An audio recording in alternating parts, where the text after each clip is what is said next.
Question हमें दिया है भूमि के एक बिंदु P से एक 10 मीटर ऊंचे भवन के शिखर का उन्नयन कोण 30 डिग्री है।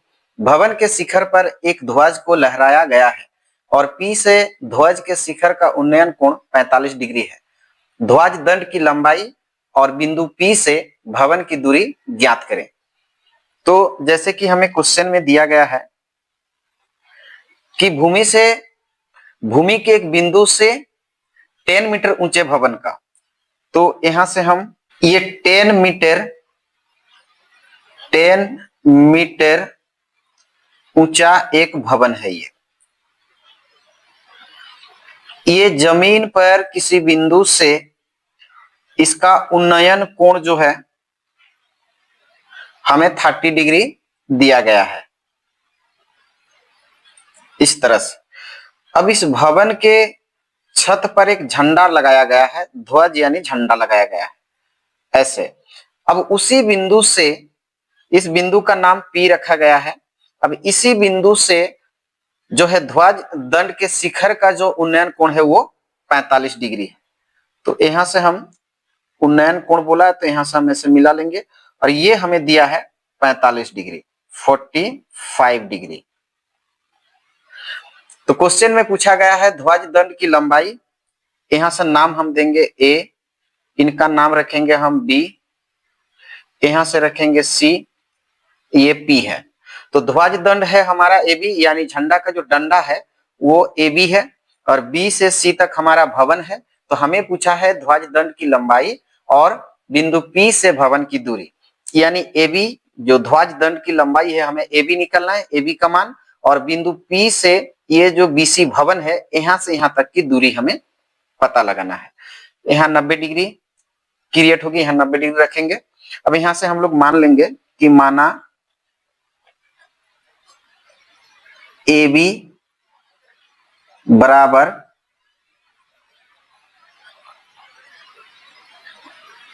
ध्वज दंड तथा BC बराबर भवन की ऊंचाई, और भवन की ऊंचाई हमें दे रखा है 10 मीटर। तो यहां से हम लिख लेंगे 10 मीटर। यहां से हम एक त्रिभुज ले लेंगे, समकोण त्रिभुज BCP में।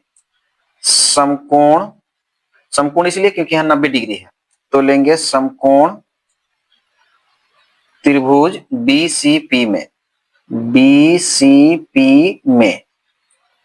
tan थीटा लेंगे। इस त्रिभुज में आएंगे तो इसका थीटा है 30 डिग्री, तो tan 30 डिग्री, tan थीटा होती है P/B। यहाँ 90 डिग्री है तो इधर का कर्ण होगा, थीटा इधर है तो ये P होगा और ये B होगा, तो P यानी BC, ये लेंगे हम BC, P/B और B हमारा होगा CP या PC। tan 30 का वैल्यू होता है 1/√3, BC का वैल्यू हमें दिया है 10, यहां से हम लिखेंगे PC।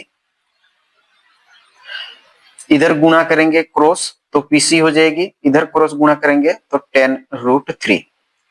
ये PC क्या था? P बिंदु से भवन की दूरी, यही हमसे क्वेश्चन में पूछा गया है। तो PC का मान आ गया तो हम यहां लिख सकते हैं अतः बिंदु P से भवन की दूरी बराबर 10√3 मीटर, ये हमारा पहला आंसर होगा। उसके बाद हमसे ध्वज दंड की ऊंचाई पूछा है, यानी AB का मान निकालना है। तो AB लेने के लिए हम पूरे त्रिभुज पर आएंगे, यहां से लिखेंगे अब समकोण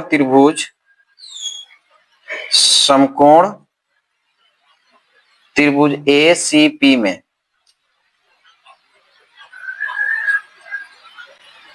यहाँ 90 डिग्री है तो AP जो कर्ण होगा, AC यहाँ थीटा है तो AC होगा P, थीटा के सामने वाला P होता है, 90 डिग्री के सामने वाला कर्ण होगा, तो AC P हो जाएगी, AP कर्ण और CP या PC हमारा आधार हो जाएगा। तो यहाँ से हम लेंगे 10। अब बड़े त्रिभुज पर आए हैं तो बड़ा त्रिभुज का जो थीटा वो 45 डिग्री है, तो tan 45 डिग्री लेंगे। tan थीटा बराबर होता है P बाई बी, और P यहाँ है SC और B होगा CP या PC।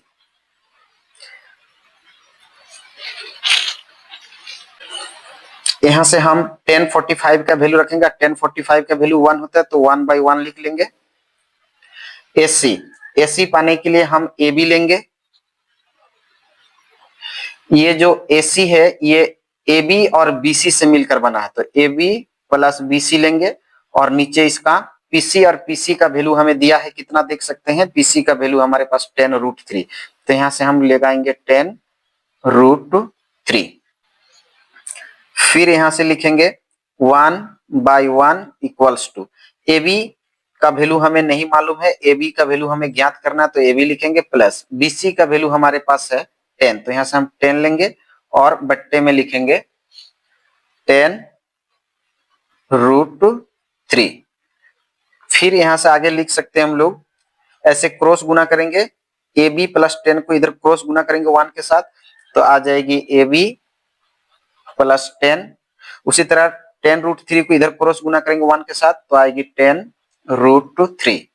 और हम कह सकते हैं कि AB बराबर 10√3, ये प्लस का 10 है जाके माइनस हो जाएगी, यानी AB बराबर दोनों से 10 कॉमन ले लेंगे, तो आएगी √3 माइनस 10 कॉमन हुआ तो यहाँ आएगी 1, तो 10 इंटू √3 माइनस 1 मीटर जो AB की ऊंचाई हो गई। और AB ये ध्वज दंड की ऊंचाई है, यानी झंडा की ऊंचाई, तो झंडे की ऊंचाई हमसे मांगा गया था, वो है 10 इंटू √3 माइनस 1 मीटर। आंसर। अगला क्वेश्चन है, क्या परिमाप 80 मीटर तथा क्षेत्रफल 400 मीटर स्क्वायर के एक पार्क को बनाना संभव है? यदि है तो उसकी लंबाई और चौड़ाई ज्ञात करें। क्वेश्चन हमें दे रखा है और क्वेश्चन में हमें दिया है एक पार्क है, पार्क को हम आयत मानेंगे, तो यहां से लिखेंगे आयताकार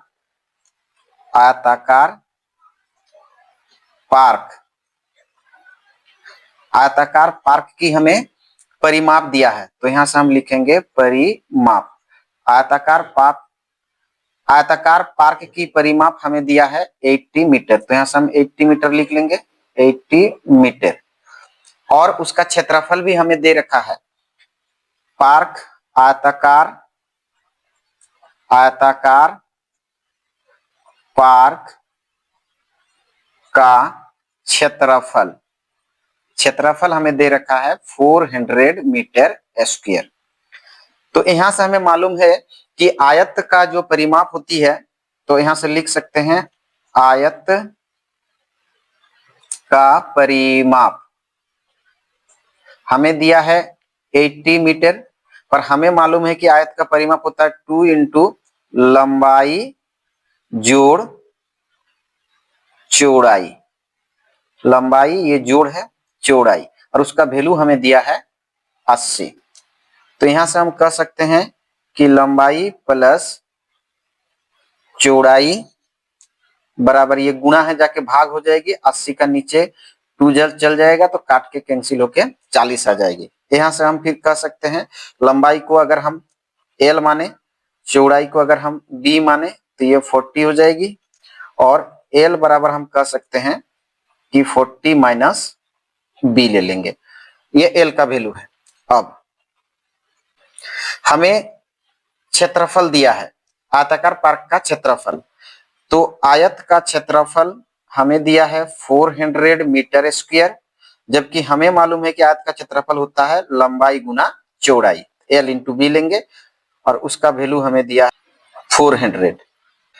यहां से L का वैल्यू हमें दिया है 40 माइनस बी, तो L के जगह हम लिखेंगे 40 माइनस बी, L के लिए इंटू लगाएंगे, ये B है, B लिखेंगे इक्वल्स टू 400। फिर यहां से हम B को इससे गुणा करेंगे तो 40B हो जाएगी, B को इससे गुणा करेंगे तो माइनस बी स्क्वायर हो जाएगी, 400 को लेफ्ट में लेके आ जाएंगे, प्लस है तो माइनस होके इक्वल्स टू उधर, ये 400 इधर आएगी तो यहाँ 0 आ जाएगी। अब यहां से हम कह सकते हैं कि minus B square plus 40B minus 400 equals to 0।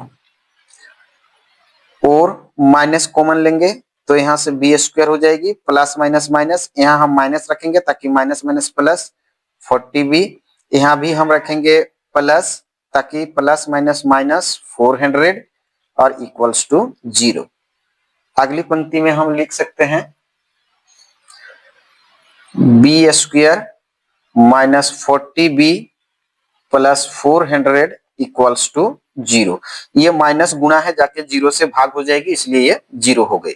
और देख सकते हैं यहाँ से ये द्विघात समीकरण है, द्विघात समीकरण है तो इसे हम इस तरह से तोड़ेंगे, बी स्क्वायर माइनस ये 20b प्लस 20b, 20 जोड़ेंगे 40 होगी और 20 गुणा करेंगे 400 हो जाएगी, ये 400 इक्वल्स टू 0।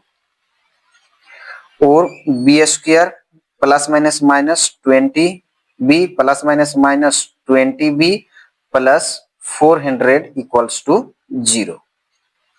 और यहाँ से हम दोनों से b कॉमन लेंगे तो यहाँ से b आएगी माइनस 20, यहाँ से 20 कॉमन लेंगे तो यहाँ आएगी b minus 20 equals to 0। B square, B को 20 से गुणा करेंगे 20b, ये plus minus minus 20b minus minus plus 20 400। यहाँ से हम ये एक जैसा है तो इनमें से एक बार ले लेंगे और इनके बाहर b को, इनके बाहर 20, इनको मिला के एक जोड़ा लेंगे और इक्वल्स टू हम 0 लिखेंगे। और यहाँ से हम कह सकते हैं कि b माइनस 20 इक्वल्स टू 0, यहाँ से भी b माइनस 20 इक्वल्स टू 0, दोनों का अलग अलग पार्ट में हम डिवाइड कर लिए। तो यहाँ से हम कह सकते हैं कि b बराबर ये 20 माइनस से उधर जाके प्लस हो जाएगी 20, यहाँ भी क्या होगी, b को अगर हम लेफ्ट में रखेंगे ये उधर जाके प्लस हो जाएगी, तो b का वैल्यू आया 20। तो जब b का वैल्यू 20 आएगी तो हम l निकाल सकते हैं। तो l निकालने के लिए दोनों का क्षेत्रफल 400 दिया है, तो 400 को अगर हम 20 से भाग दे देंगे तो ये कट के आ जाएगी 20 से 400, तो l का वैल्यू 20। तो हमें पूछा था कि लंबाई चौड़ाई क्या होगी, तो लंबाई 20 मीटर और चौड़ाई भी होगी इसकी 20 मीटर, ये भी 20 मीटर। तो हमसे पूछा था क्या ऐसा पार्क बनाना संभव है, तो हाँ ऐसा पार्क बनाना संभव है। आशा करता हूं आप समझ पा रहे हैं। इस वीडियो में बस इतना ही, हम लोग फिर मिलेंगे अगले वीडियो में। वीडियो देखने के लिए बहुत बहुत धन्यवाद। अगर वीडियो आप लोगों को अच्छा लगा तो जरूर से सब्सक्राइब और लाइक कर लेंगे। हम लोग फिर मिलेंगे अगले वीडियो में। जय हिंद।